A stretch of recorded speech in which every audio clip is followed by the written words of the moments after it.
suliranin.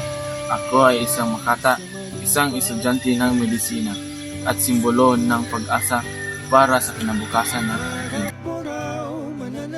Mahal ko si Paulita Gomez, ngunit ang aming pag-iibigan ay hindi nagtagumpay dahil sa mga hadlang na dulot ng magkaibang pananaw at mga pangarap. Ang takot ay bumabalot sa akin, ngunit ang pagmamahal sa bayan ay mas malakas. Magpatuloy ako kahit ano ang mangyari.